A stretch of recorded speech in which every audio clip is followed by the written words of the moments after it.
பணி நிரந்தரம் கோரி சென்னையில் போராட்டத்தில் ஈடுபட்ட 1000க்கும் மேற்பட்டோர் மீது வழக்கு பதிவு செய்யப்பட்டிருக்கிறது.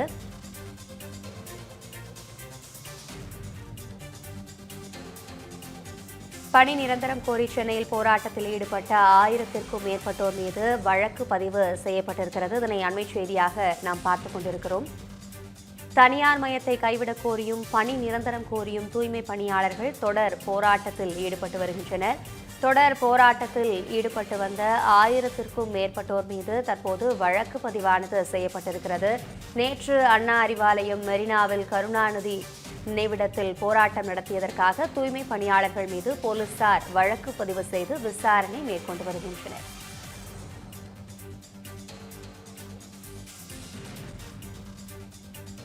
இதுகுறித்த கூடுதல் விவரங்களோடு இணைகிறார் நமது செய்தியாளர் வினோத். சென்னையில் போராட்டத்தில் ஈடுபட்டு வரும் தூய்மை பணியாளர்கள் 1000த்திற்கும் மேற்பட்டோர் மீது வழக்கு பதிவு செய்யப்பட்டிருப்பதாக தகவல் தெரிவிக்கிறது. இது குறித்த முழு விவரம் என்ன? வணக்கம் அபிராமி.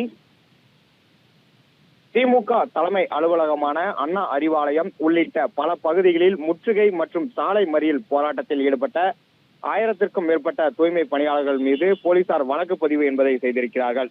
சென்னையில் மண்டலம் 5 மற்றும் 6 பணியாற்றி வந்த தூய்மை பணியாளர்கள் பணி நிரந்தரம் செய்ய கோரியும் தூய்மை பணியாளர்களை தனியார் மயமாக்குவதை தமிழக அரசு கைவிட வேண்டும் என்று கடந்த 5 மாதங்களாக போராடி வருகிறார்கள். கடந்த 5 மாதங்களாகவே முற்றுகை போராட்டம், சாலை மறியல் போராட்டம், உண்ணாவிரத போராட்டம், உள்ளிருப்பு போராட்டம், கடலில் இறங்கி போராட்டம் என பலகட்ட போராட்டங்களை தூய்மை பணியாளர்கள் நடத்துகிறார்கள். இந்த நிலையில் நேற்று திமுகவின் தலைமை அலுவலகமான அண்ணா அறிவாலயத்தை முற்றுகையிட்டு சாலை மறியலில் ஈடுபட்ட 349 தூய்மை பணியாளர்கள் மீது சட்டவிரோதமாக கூடுதல், சென்னை மாநகர காவல் சட்டம் உள்ளிட்ட 2 பிரிவுகள் கீழ் தேனாம்பேட்டை போலீசார் வழக்கு பதிவு செய்து விசாரணை நடத்தி வருகிறார்கள். அதன் பின்னர் சென்னை காமராஜர் சாலையில் உள்ள கருணாநிதி நினைவிடத்தில் போராட்டம் நடத்திய 130 தூய்மை பணியாளர்கள் மீது அண்ணா சதுக்கம் போலீசார் வழக்கு பதிவு செய்து விசாரணை நடத்தி வருகிறார்கள்.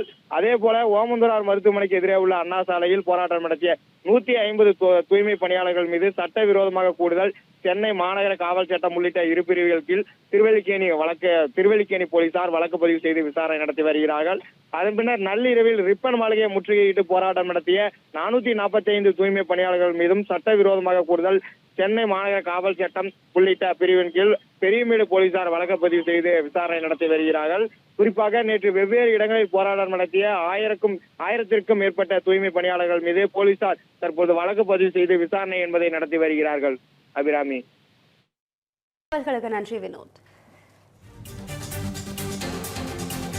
திருநெல்வேலி மக்களே, நம்ம திருநெல்வேலியில உங்களுக்குன்னு ஒரு சொந்த வீடு கட்ட ஒரு பெஸ்ட் சான்ஸ் வந்திருக்கு. Yes, launching G Square Artistic Enclave Thachanallur. திருநெல்வேலியோட ஃபர்ஸ்ட் எவர் கேட்டட் கம்யூனிட்டி, அதுவும் அமிர்தா வித்யாலயம் பக்கத்திலேயே. நம்ம G Squareல மட்டும்தான் no middle man, so no extra charges.